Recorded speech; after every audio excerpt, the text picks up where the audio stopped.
during your consultation,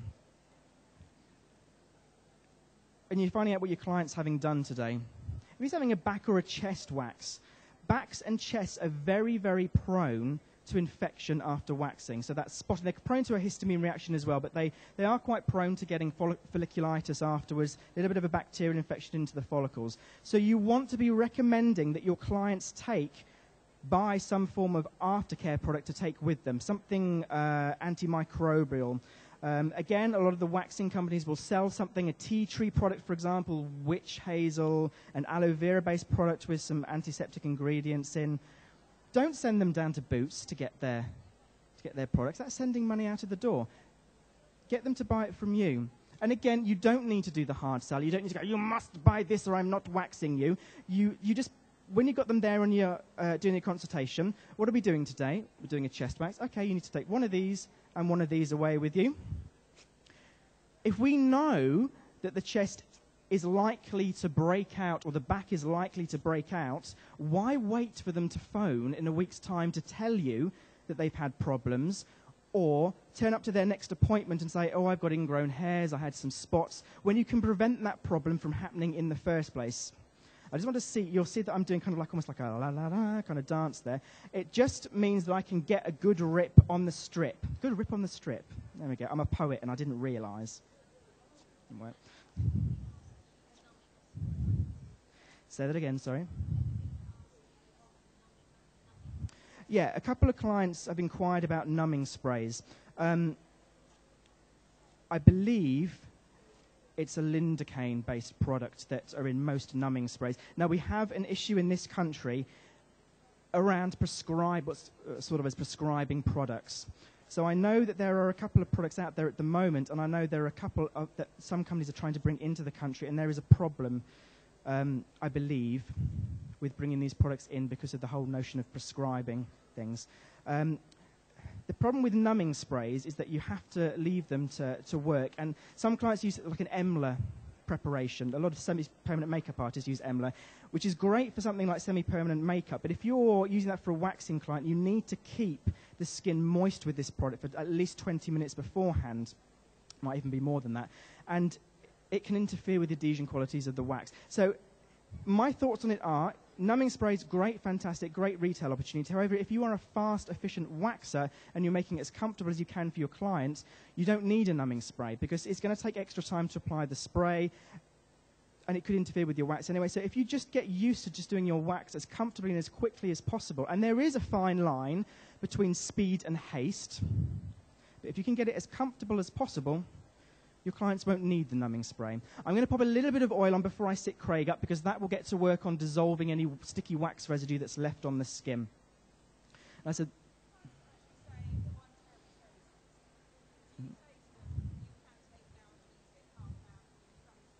you can't say, it's very difficult, you can't say you can take an analgesic. The way to get around it is to say something along the lines of, oh, well, some clients tell me that an ibuprofen may help. To be honest with you, I really don't think that taking an oral medication is actually going to make that much difference to the skin. It's better to just stay away from that whole arena and just say, it'll hurt so much less when I do it for you.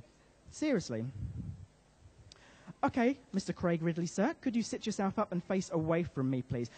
Now, I'm going to be kind of... this is going to be fun. Now, to wax the back of the neck... Can that go around there, Henry, or is that going to be... Or can you see it from there? I'm just going to get your neck. I'm wondering whether it's easier to get you facing...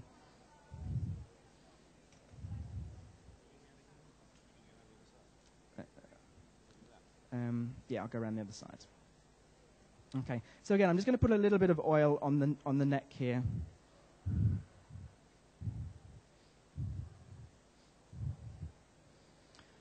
With neck waxing hurts as you venture higher into the densely rooted, tightly packed hair of the scalp. So the higher you get, the more it hurts. So I'm going to be using a non-strip wax on this area.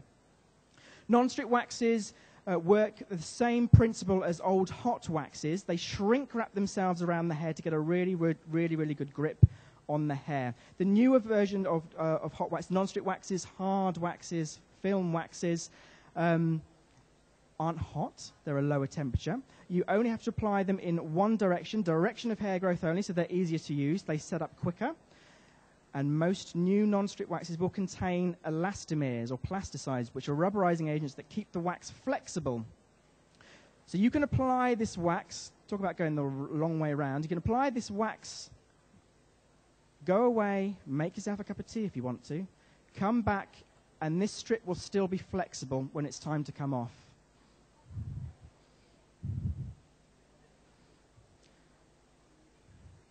You can apply multiple strips at the same time. Never be hanging around waiting for your wax to set. Because it does stay flexible, you can apply as many strips as you want. So I'm going to put a little line here. The non-strip wax is kinder on this area, and it does get a firmer grip on the hair as well. If you think your strip isn't thick enough and you're worried that it's going to snap when it comes off, you can just add a little bit more wax over the top. Again, these waxes, these new generation of waxes, are so forgiving. You can just add more if you need to.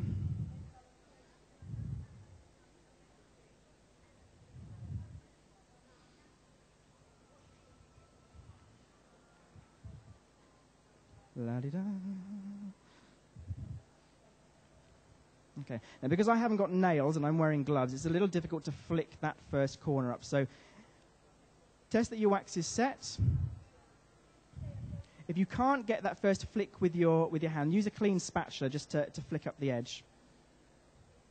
And again, because we've got oil on the skin, it won't stick so much. Now, I'm not going to remove that like strip wax in one fell swoop, because that would really be uncomfortable for my client. So I'm going to remove it to about there, re-brace the skin, and remove the last bit. It makes it so much more comfortable. Craig is tilting his head forward. He's had this done before, so he knows what's coming. Tilting the head forward puts a stretch in the skin. Also means I'm not going to clout him in the back of the head, which, let's be honest, is always good. Good for customer relations. No, actually, this is quite good that this has happened, because you can see, if it does happen, it's really easy to rescue. You don't have to worry about, oh my goodness, what am I going to do? The wax has snapped. You can rescue it really, really easily. Tilt your head that way for me, Craig. Thank you. And if you can see where it's embedded the hair in the wax there. Lovely. I have a strange, sick fascination with that. My customers are often, they go, ouch, and I go, do you want to see the roofs? No, thanks. I don't know. Something wrong about that, I'm sure. Now, the neck will go red. The hair is very coarse, very deeply rooted, so the neck will go red, so be prepared for that, and again, let your clients know. And now, it's growing in multiple directions here. So I'm applying it like this, thinning that out a little bit. You don't need a big, thick strip. The coarser and denser the hair is, the thicker your strip does need to be, but you don't need to pile it on, build towers like you used to with the old hot waxes. And that's pretty much universal for all of the new non-strip waxes, film waxes, hot waxes on the market. Am I right in saying that? Yeah.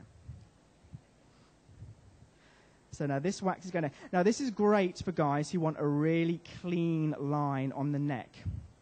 They want a really defined line on the hairline. Guys in the army, for example, or people just want that really, really sharp line, because the hard wax, the non-strip wax, will get that clean line. Not like strip wax, which can squidge when you put the strip down. Tilt your head that way for me, Craig. This will get a really, really defined line. It will only get the hair off where you put it. So again, great for eyebrows, facial waxing. If you have an area of wax where you're applying it into the middle of hair and you don't want to do the flick, because the flick on non-strip wax is often the most uncomfortable part for clients. So you can press the shiny side of a recently removed piece of wax into wax that's still on the skin, and it will give you a little handle, like so.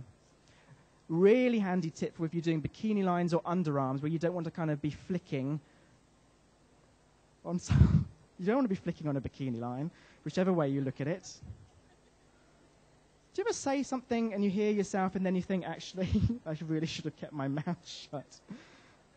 Now, where this wax has snapped, rather than keep on trying to remove it, I'm going to add a little bit more over the top to thicken it up, make it easier for me to get. Just going to give myself a little bit more of an edge there. And that's going in that way. And I know why that didn't come off, because I removed it in the wrong direction. So it just goes to show. Live on stage. Mistakes I have made for you in the waxing world. How are we doing for time?